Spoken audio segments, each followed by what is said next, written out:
Here we are starting with pillar 2A.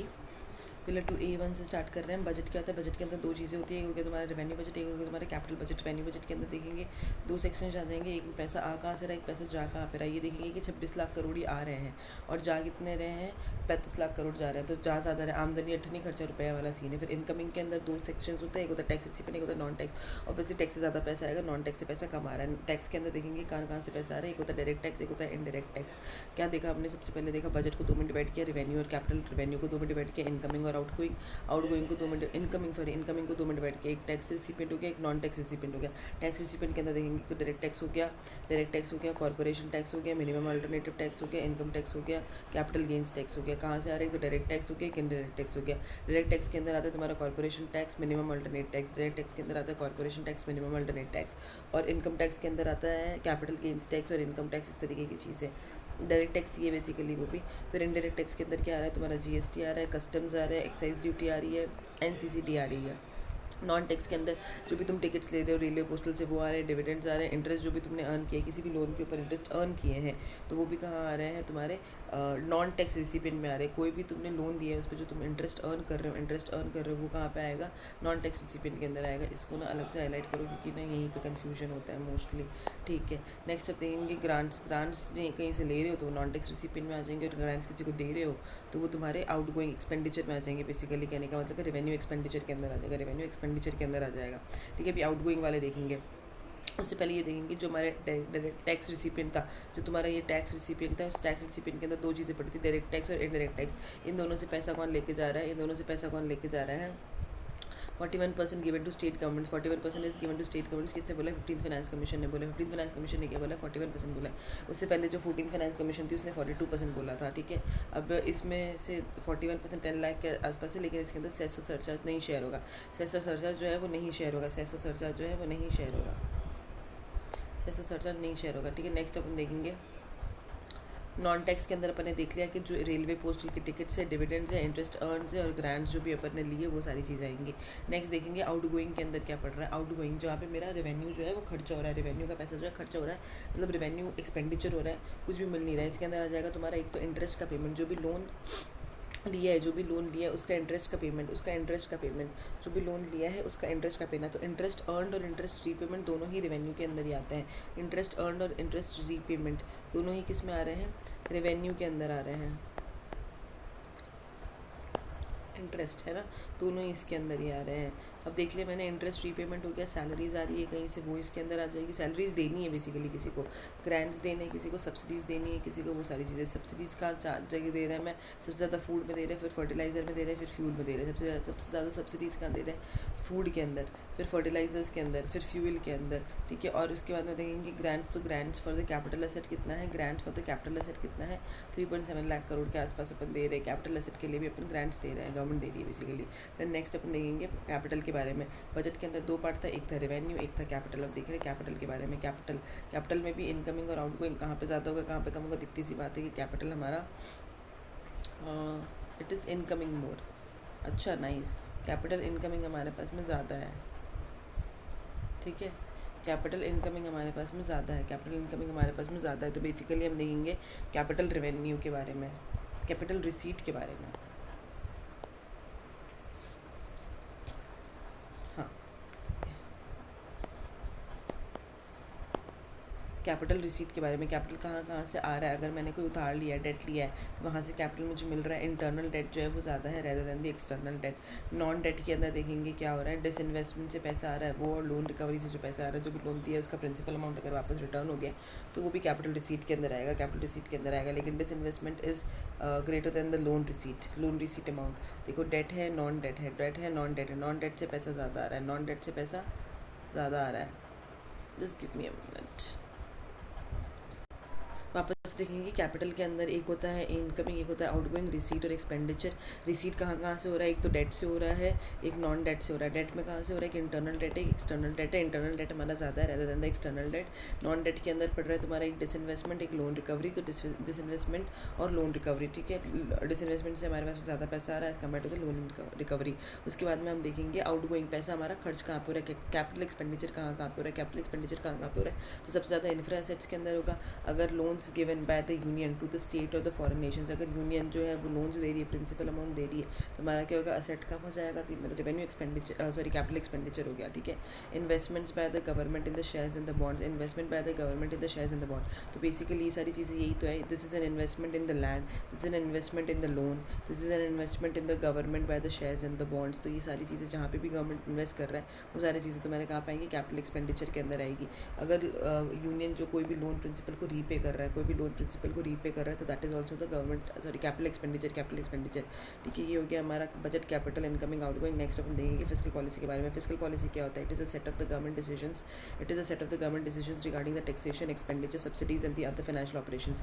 ये government basically influence करना चाहती है सेविंग्स को, इन्वेस्टमेंट्स को और कंजम्पशंस को in an economy to accomplish certain national goals such as the income redistribution, social economic welfare, economic development and the inclusive growth. दोनों के बीच में डिफरेंस देखेंगे। मॉनेटरी पॉलिसी जो होती है वो आरबीआई करती है, फिस्कल पॉलिसी जो होती है फाइनेंशियल मिनिस्टर करती है। फिस्कल पॉलिसी के टूल्स क्या होता है? Public taxation and subsidy, public expenditure, disinvestment and PPP. Taxation and subsidy, public expenditure और डिसइन्वेस्टमेंट और पीपीपी जैसी चीज़ें, ठीक है। मॉनेटरी पॉलिसी अपने देख लिया, CRR, SLR, repo, MSF, OMO, priority sector lending, ये सारी चीज़ें, ठीक है। करना क्या चाहते हैं हम? बेसिकली सेविंग्स को बढ़ाना चाहते हैं, जीडीपी को बढ़ाना चाहते हैं, इन्वेस्टमेंट को बढ़ाना चाहते हैं, अनएम्प्लॉयमेंट को कम करना चाहते हैं, इन्फ्लेशन को कम करना चाहते हैं, इंक्लूसिव ग्रोथ चीज करना चाहते हैं। वेल प्लान फिस्कल पॉलिसी कैसी होती है? जिसके अंदर फुल एम्प्लॉयमेंट हम अचीव कर सके। अगर मुझे इन्फ्लेशन को फाइट करना है तो मैं क्या करूँगी? इनकम टैक्स को बढ़ा दूँगी, उससे मेरी डिस्पोजेबल इनकम जो है इकोनॉमी की वो कम हो जाएगी। टू फाइट डिफ्लेशन, अगर डिफ्लेशन फाइट करना है तो क्या है कि डायरेक्ट टैक्स और इनडायरेक्ट टैक्स, दोनों तरह के जो टैक्सेस हैं उनको कम कर लो। टैक्स कम करने से लोगों के हाथ में डिस्पोजेबल इनकम बढ़ जाएगी तो डिमांड बूस्ट हो जाएगी। इकोनॉमिक ग्रोथ को बूस्ट करने के लिए क्या कर दो? इनकम टैक्स बेनिफिट्स दे दो। नेक्स्ट है ना, इंक्लूसिव ग्रोथ को बूस्ट करो, रीजनल बैलेंस ग्रोथ को बूस्ट करो, एक्सचेंज रेट स्टेबिलिटी ले आओ। एक्सचेंज रेट स्टेबिलिटी लेने के लिए क्या था? टैक्स बेनिफिट्स दे दो एक्सपोर्टर्स को, ताकि एक्सपोर्ट बूस्ट हो जाए। और इम्पोज कर दो higher taxes on the imported items, reduce import हो जाएंगे और करंट अकाउंट डेफिसिट जो है वो कंट्रोल में आ जाएगा, एक्सचेंज रेट वॉलेटिलिटी कंट्रोल हो जाएगी ना। What is fiscal policy? Fiscal policy का सिंपल सीधा मतलब है कि यूज़ कर रहे हैं हम टैक्सेशन की, पब्लिक टैक्सेशन का, पब्लिक बोरोइंग्स का और पब्लिक एक्सपेंडिचर का, by the government for the purpose of the stabilization and development. यही वाले जो दो टर्मिनोलॉजीज है, public borrowing and public expenditure, 2024 के PYQ में आ चुकी है। Use of taxation, public borrowing and public expenditure by the government for the purpose of stabilization and the development. अब नेक्स्ट अपन देखेंगे ये कंसोलिडेटेड फंड ऑफ इंडिया के बारे में। कंसोलिडेटेड फंड ऑफ इंडिया के लिए पार्लियामेंट से अप्रूवल की ज़रूरत होती है, कंसोलिडेटेड फंड ऑफ इंडिया से पैसे निकालने के लिए पार्लियामेंट से अप्रूवल की ज़रूरत होती है। इसके अंदर पैसा कहाँ से आ रहा है? जितना भी लोन रिकवर किया है वो, जितना भी लोन बोरो किया है वो, टैक्स कलेक्ट किया है वो, इसके अंदर से पैसे जा कहाँ पे रहे हैं? सबसे पहले तो एक जगह जाएंगे कंटिजेंसी फंड के अंदर 30,000 करोड़ से कंसोलिडेटेड फंड ऑफ इंडिया से पैसे जाएंगे कंटिजेंसी फंड के अंदर 30,000 करोड़ जाएंगे, जिसके अंदर 40% तो रहेंगे डिपार्टमेंट ऑफ एक्सपेंडिचर के अंदर, 60% रहेंगे डिपार्टमेंट ऑफ इकोनॉमिक अफेयर्स के अंदर, ठीक है। अब वन ऑफ द बोरोवर जहाँ से हमने लोन बोरो किया है वो गवर्नमेंट भी हो सकती है, लेकिन गवर्नमेंट खुद कहाँ से बोरो कर सकती है? वो पब्लिक अकाउंट से पैसा बोरो कर सकती है। कहने का मतलब ये है कि पब्लिक अकाउंट है, पब्लिक अकाउंट से कुछ पैसा सरकार ने बोरो किया और सरकार से कुछ पैसा आरबीआई ने बोरो किया, ठीक है। अब देखेंगे पब्लिक अकाउंट के अंदर खुद में पैसा कहाँ से आ रहा है। एक तो सेस का जितना भी पैसा होता है वो पब्लिक अकाउंट में जाता है, सेस का जितना भी पैसा होता है पब्लिक अकाउंट के अंदर जाता है। पोस्ट ऑफिस से, मनी ऑर्डर से, पोस्टल लाइफ इंश्योरेंस से, इन सबसे पैसा पब्लिक अकाउंट में जाता है। स्मॉल सेविंग स्कीम से पैसा पब्लिक अकाउंट में जाता है। इसके लिए अप्रूवल नहीं चाहिए होता है, इसके लिए पार्लियामेंट का अप्रूवल नहीं चाहिए होता है। जो सेस का पैसा आया है यहाँ पे वो सेस में वापस से ट्रांसफ़र हो जाएगा। Postal office, money order, postal life insurance का जो पैसा आया है वो ट्रांसफ़र हो जाएगा जो भी इसका रिसिपिएंट है उसके पास में, और कुछ पैसा जो इसके अंदर रहेगा स्मॉल सेविंग्स का और इस तरीके का जो पैसा रहेगा वो लोन पे ले सकती है गवर्नमेंट, और जब रीपेमेंट की बारी आएगी तब वापस उनको रीपे कर देगी वो लोन, ठीक है। नेक्स्ट देखेंगे बजट का मतलब क्या होता है। Budget is a primary tool by the government to implement the fiscal policy. इसको एनुअल फाइनेंशियल स्टेटमेंट भी बोलते हैं। इसको क्या बोलते हैं?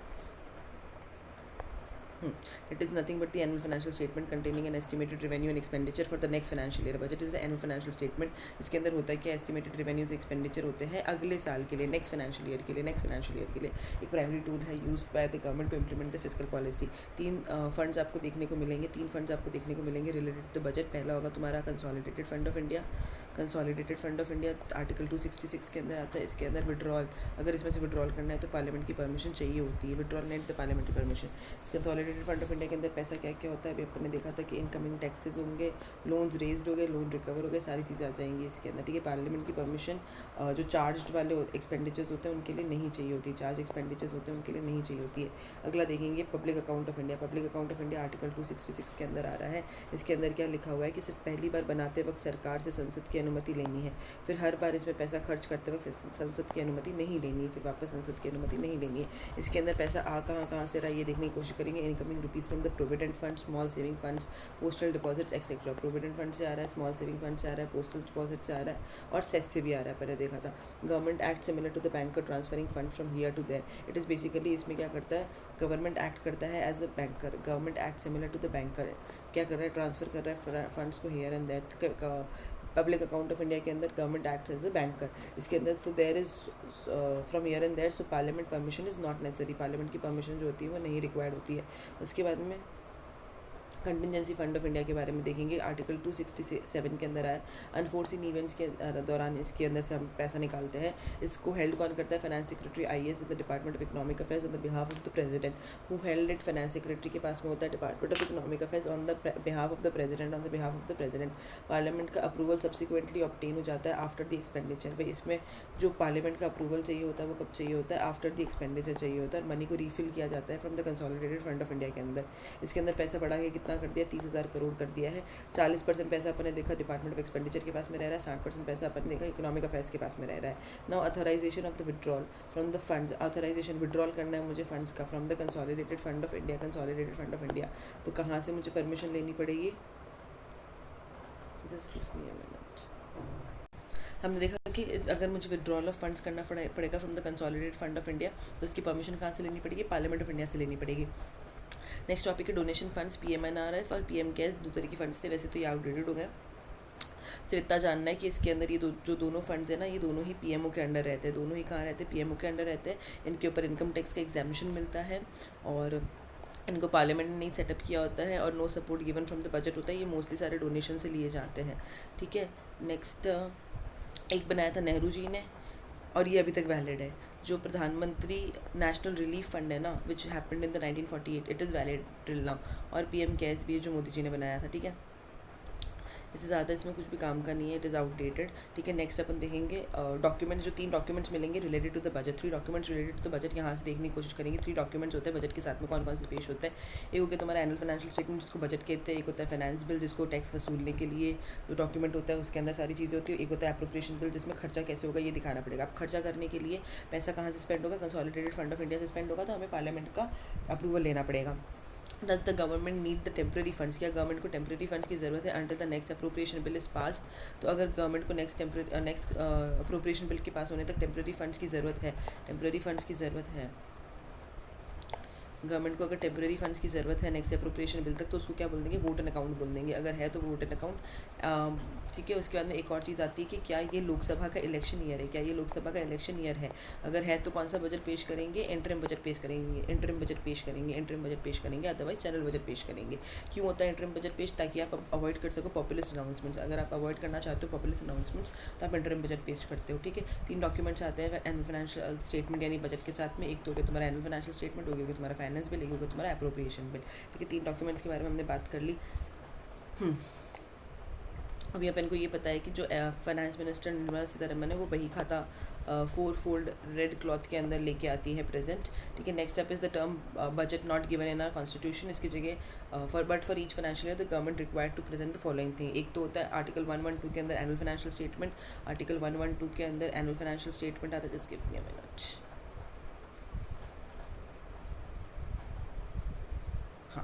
आर्टिकल 112 के अंदर एनुअल फाइनेंशियल स्टेटमेंट आ गया। इसके अंदर क्या होगा, expenditure of the last year होगा। बेसिकली इसके अंदर क्या होगा, receipt and expenditure of the last year.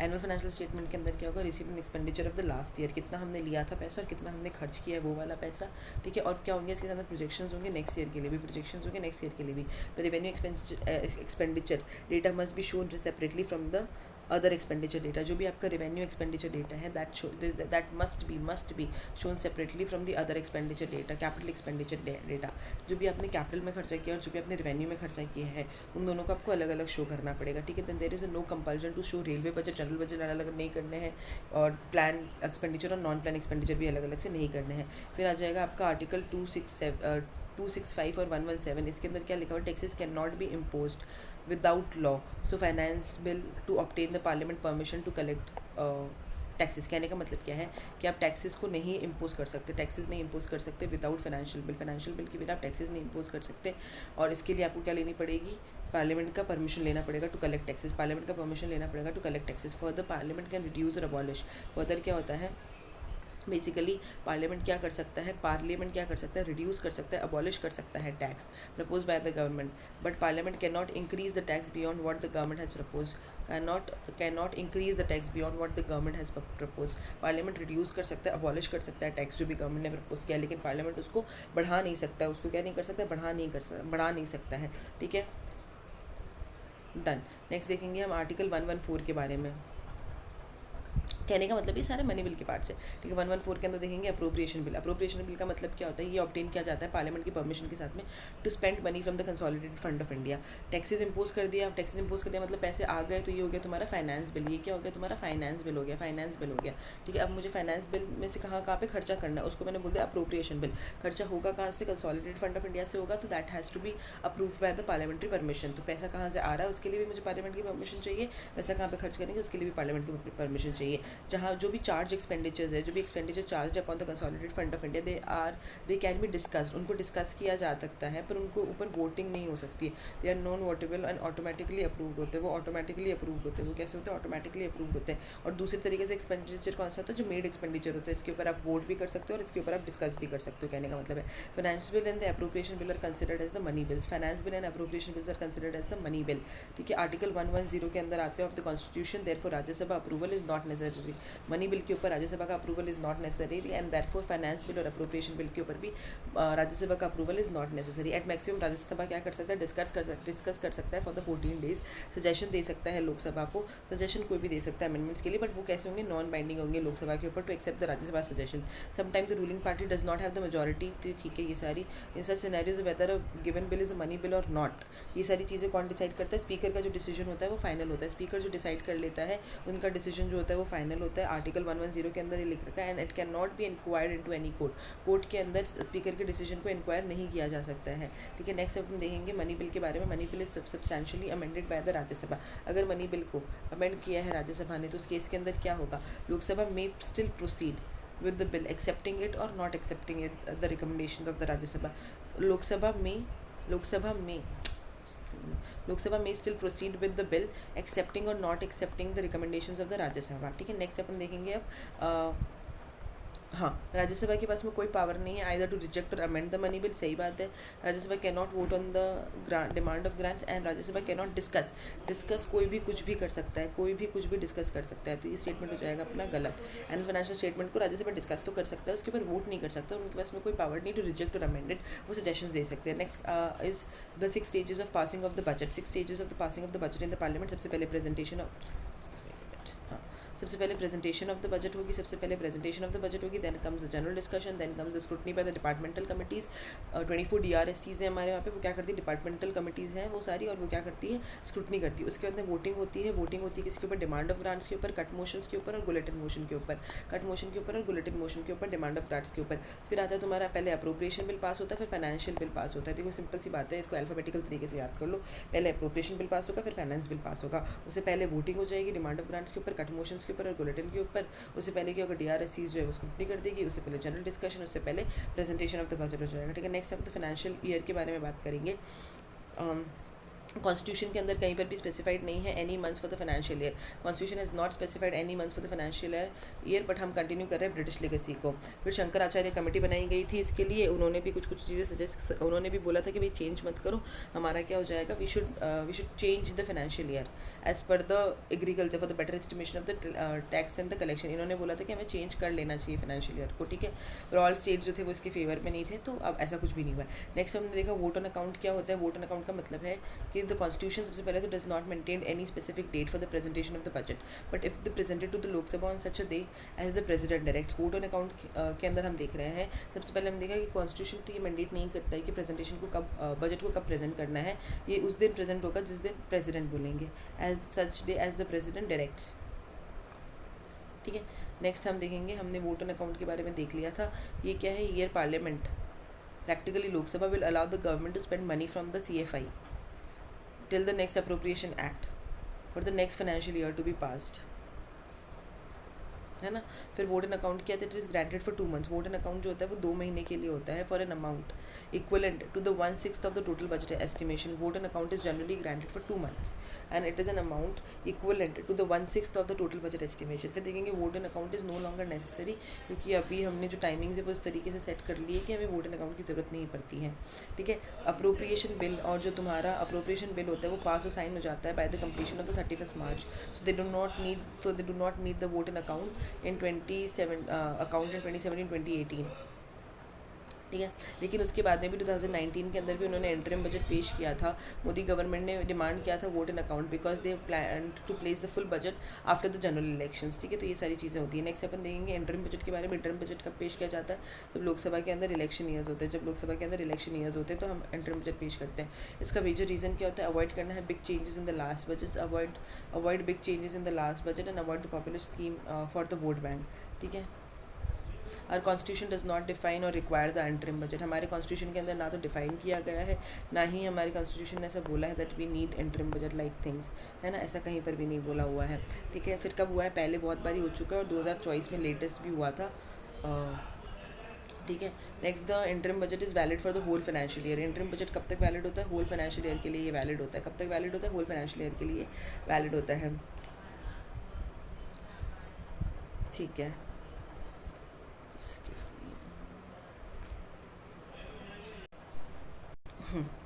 क्या हो गया, अगर ड्यूरिंग इलेक्शन ईयर और एक्सट्रीम सिचुएशन, दो टाइम पे इसको पेश किया जा सकता है। सिर्फ ज़रूरी नहीं कि इलेक्शन ईयर में करें, ड्यूरिंग इलेक्शन ईयर और एक्सट्रीम सिचुएशंस दोनों टाइम के अंदर इसको पेश किया जा सकता है। व्हेन कंसिडर्ड अनएथिकल, कि आप पॉपुलस चेंज करके मतलब पूरा बजट जो ला रहे हो वो अनएथिकल हो जाता है, तो इसलिए हम इंटरिम बजट लेके आते हैं। फिर दे present a budget in the regular fashion में होता है, present a budget in the regular fashion. 3 documents पेश किए जाते हैं, annual financial statement, financial bill, appropriation bill. 6 stages of passing भी होते हैं, but should not have the grand populace announcements नहीं होती है उसके अंदर, बस इतना सा डिफरेंस होता है, ठीक है। नेक्स्ट हम देखेंगे बजट की थीम के बारे में। तो 2023 के अंदर जो बजट आया था उसका थीम क्या था, सप्तऋषि था, 7 priorities of the Amrit Kaal. Saptarishi 7 priorities of the Amrit Kaal, इस तरीके का उनका वो था, ठीक है। बाकी सारी ब्रॉड बड़ी बड़ी चीज़ें, ठीक है। इकोनॉमिक सर्वे के बारे में देखेंगे। इकोनॉमिक सर्वे को प्रिपेयर कौन करता है, it is prepare usually by the chief economic adviser in the financial ministry. It is prepared by the chief economic adviser of the financial ministry. इसके कोई कॉन्स्टिट्यूशनल ऑब्लिगेशन तो है ही नहीं हमारे ऊपर टू प्रिपेयर और प्रेजेंट इट, ठीक है। Next up, but basically it is tabled a day before the union budget. It is tabled before the day before the union budget. Budget जो होता है वो नेक्स्ट ईयर के लिए होता है, इकोनॉमिक सर्वे जो होता है वो प्रीवियस फाइनेंशियल ईयर के लिए होता है। देखने के बारे में सुनेंगे 2019 के अंदर कोई इकोनॉमिक सर्वे को प्रेजेंट ही नहीं किया गया था बिफोर इंटरिम बजट, और 2019 के जुलाई के अंदर जब फुल बजट जनरल बजट पेश किया उसके बाद में इन्होंने इकोनॉमिक सर्वे को प्रेजेंट किया था। Well the budget is labelled as the next financial year, economic survey is labelled as previous financial year होता है वो, ठीक है। ठीक है। चीफ इकोनॉमिक एडवाइज़र के बारे में देखेंगे। चीफ इकोनॉमिक एडवाइज़र जो होता है वो वर्क करता है ना द फाइनेंस मिनिस्ट्री का department of economic affairs. Chief economic adviser जो हमारे इकोनॉमिक सर्वे को प्रिपेयर करता है वो कहाँ पे होता है, डिपार्टमेंट ऑफ इकोनॉमिक अफेयर्स के अंदर काम करते हैं। 3 साल का उनका टेन्योर होता है, रीअपॉइंटमेंट इनमें पॉसिबल होता है। It is not the constitutional और स्टैट्यूटरी बॉडी, 3 साल का इनका टेन्योर होता है, रीअपॉइंटमेंट इनका पॉसिबल होता है, ठीक है। और उसके बाद में हम देखेंगे फाइनेंस मिनिस्ट्री और उनके डिपार्टमेंट्स के बारे में। देखो सारे बड़े बड़े डिपार्टमेंट्स एक बार देख लेते हैं प्रॉपर। पहला हो गया इकोनॉमिक अफेयर्स के अंदर आ गया तुम्हारा CEA, चीफ इकोनॉमिक एडवाइज़र, जो हमने देखा भी, जो क्या बनाता है हमारा इकोनॉमिक सर्वे बनाता है। देन कम्स द रेवेन्यू के अंदर आता है CBIC और CBDT, इनडायरेक्ट टैक्स और direct tax. Indirect tax and custom tax आ जाता है इसके अंदर। CBIC के अंदर क्या आता है तुम्हारा, इनडायरेक्ट टैक्स और कस्टम टैक्स, और इसमें आएगा डायरेक्ट टैक्सेस। एक्सपेंडिचर वाला होता है, एक्सपेंडिचर के अंदर आपको देखने को मिलेगा अभी 8th पे कमीशन आई है, तो पे कमीशन इज़ ऑल्सो इसका पार्ट, ठीक है। नेक्स्ट पड़ता है फाइनेंशियल सर्विसेज के अंदर आता है bank board bureau. Financial services के अंदर आता है बैंक बोर्ड ब्यूरो, जो भी तुम्हारे ये सारी बॉडीज़ भी थी, इंश्योरेंस हो गया, पेंशन हो गया, ये सारे बैंक बोर्ड ब्यूरो के अंदर ही आते हैं। नेक्स्ट पड़ता है दीपम प्राइवेटाइजेशन करता है। And next is DPE, department of I don't remember, but ठीक है कुछ तो होगा। डिपार्टमेंट ऑफ इकोनॉमिक अफेयर्स के बारे में देखेंगे, ये क्या करता है, मोस्टली फिजिकल पॉलिसी बनाता है, preparation and the presentation of the union budget के बारे में भी सारी चीज़ें यही करता है। देखो फिजिकल पॉलिसी बनाता है, यूनियन बजट की प्रेजेंटेशन और प्रिपरेशन करता है, इंक्लूडिंग द रेलवे कंपोनेंट को भी अभी यही करता है क्योंकि अलग से बजट है ही नहीं, तो बजट फॉर यूनियन टेरिटरीज भी यही बनाता है, जिनकी लेजिस्लेचर नहीं, जिनकी लेजिस्लेचर है वो खुद बनाते हैं। तो budget for the union territories without legislature, budget for the states under the presidential rule वाले जो स्टेट्स हैं उनके लिए बनाते हैं। DEA जो होते हैं, डिपार्टमेंट ऑफ इकोनॉमिक अफेयर्स जो है वो अनाउंस करते हैं interest rates on the small saving schemes के ऊपर क्या इंटरेस्ट रेट लग रही है, ये कौन अनाउंस करेगा, department of economic affairs announce करेंगे, ठीक है। DEA मेंटेन्स अ वेबसाइट जिनका नाम क्या है, www.ppp in India government to provide the information related to the public private partnership से रिलेटेड इन्फॉर्मेशन कौन देता है, पब्लिक प्राइवेट पार्टनरशिप से रिलेटेड इन्फॉर्मेशन कौन दे रहा है, डिपार्टमेंट ऑफ इकोनॉमिक अफेयर्स दे रहा है अपनी वेबसाइट के थ्रू, ठीक है। फिजिकल पॉलिसी क्या क्या किया इन्होंने, फिजिकल पॉलिसी कर रहे हैं, यूनियन बजट को प्रिपेयर कर रहे हैं, रेलवे कंपोनेंट को भी यही प्रिपेयर कर रहे हैं, यूटीज़ विदाउट लेजिस्लेचर जो है उनके लिए भी यही प्रिपेयर कर रहे हैं, प्रेसिडेंशियल रूल वाले जो स्टेट्स हैं उनके लिए भी यही प्रेजेंट कर रहे हैं। इंटरेस्ट रेट बता रहे हैं स्मॉल सेविंग स्कीम्स की क्या बता रहे हैं, इंटरेस्ट रेट बता रहे हैं, स्मॉल सेविंग स्कीम्स की क्या बता रहे हैं, इंटरेस्ट रेट बता रहे हैं, और PPP से रिलेटेड सारी इन्फॉर्मेशन भी दे रहे हैं। Now what are the organisations related to और in the department of economic affairs. सबसे पहले तो कॉन्स्टिट्यूशनल बॉडी है इनके अंदर, एक फाइनेंस कमीशन आर्टिकल 280 के अंदर आता है। फाइनेंस कमीशन आर्टिकल 280 के अंदर है। चीफ इकोनॉमिक एडवाइजर हमने पढ़ लिया, इकोनॉमिक सर्वे ये सब देते हैं। Financial Stability and the Development Council FSDC, it is neither a constitutional body nor a statutory body, और फाइनेंस मिनिस्टर जो होते हैं उनके चेयरमैन होते हैं। वापस से देखेंगे financial stability and the development council FSDC, it is neither a constitutional body nor a statutory body. ये इंक्लूड करती है chief of all the financial, इनके अंदर होते कौन है, chief of all the financial regulatory body such as RBI, SEBI, IRDI, PFRDA, और chief of IBPI भी होता है, मतलब IBPI insolvency and bankruptcy board of India. Chief होते हैं ऑल फाइनेंशियल रेगुलेटरी बॉडीज़ के, RBI का भी चीफ होता है, SEBI का भी चीफ होता है, IRDI का होता है, PFRDA का होता है, और IBPI का होता है। हमने पढ़ा डिपार्टमेंट ऑफ इकोनॉमिक अफेयर्स के अंदर अभी तक क्या क्या चीज़ें होती है, एक तो फाइनेंस कमीशन आता है, एक चीफ इकोनॉमिक एडवाइज़र आता है, एक FSDC काउंसिल आती है, ठीक है। उसके चेयरमैन कौन होते हैं, फाइनेंस मिनिस्टर उनके चेयरमैन होते हैं। वो ना तो कॉन्स्टिट्यूशनल बॉडी है ना ही वो स्टैट्यूटरी बॉडी है, ठीक है। गवर्नमेंट कंपनीज जितनी भी होती है, for example security printing and minting corporation of India, minting corporation of India भी इसी के अंदर आ रही है।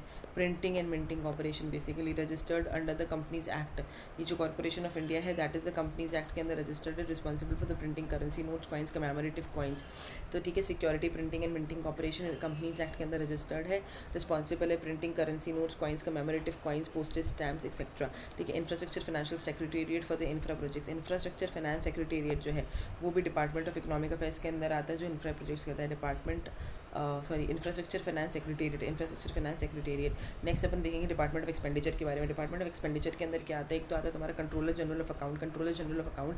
बेसिकली ये क्या करता है, ये एस्टिमेट्स बनाता है how much money to be spent for the consolidated fund of India, कितना पैसा खर्च कर दिया गया है spend from the consolidated fund of India, उसको क्या बोलते हैं, कंट्रोलर जनरल ऑफ अकाउंट। ये इंप्लीमेंट करता है फाइनेंस कमीशन की रिपोर्ट को, पे कमीशन की रिपोर्ट को, पेंशंस देता है एम्प्लॉयज़ को एक्सेट्रा, ये इंप्लीमेंट करता है फाइनेंशियल। ये बेसिकली क्या करता है, जो तुम्हारा कंट्रोलर जनरल ऑफ अकाउंट है, ये मेजॉरिटी इंप्लीमेंट करने का काम करता है। किस को करता है, फाइनेंस कमीशन की रिपोर्ट को, पे कमीशन की रिपोर्ट को, और पेंशन टू एम्प्लॉयज़, ये सारी चीज़ें ये करता है, ठीक है। इसकी कुछ वेब पोर्टल्स है, public financial management system, Bharat Kosh non tax receipt portal, और Paras is a pension related document accounts होते हैं। इसके अंदर क्या होता है, पेंशन रिलेटेड अकाउंट्स होते हैं। डिपार्टमेंट ऑफ एक्सपेंडिचर के अंदर क्या क्या आ रहा है, तुम्हारा कंट्रोलर जनरल अकाउंट्स आ रहा है, कंट्रोलर जनरल ऑफ अकाउंट आ रहा है, ये इंप्लीमेंट करता है फाइनेंस कमीशन की रिपोर्ट को, पे कमीशन की रिपोर्ट को, पेंशन टू एम्प्लॉयज़।